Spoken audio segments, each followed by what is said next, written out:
I got started in racing when I was actually 4 years old. My dad got me into a go-kart, and then at 13, I moved into a Spec Miata and ran NASA Florida and local SCCA races, and I won the NASA Florida Championship.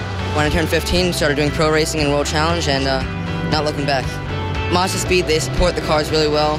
They support the drivers really well. They have their Mazda ladder. And the Spec Miata series, it was so competitive. A really good stepping stone to learn how to drive a car with momentum and to learn car control. Coming from Spec Miata, they had such a great support package. And looking at the B-Spec package they had all the parts, they had everything you need. They had it all laid out compared to all the other manufacturers.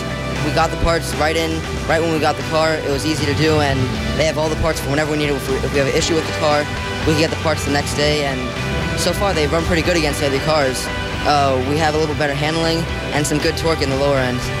The Mazda Speed program is a really great program to work with, and they do whatever you need out there.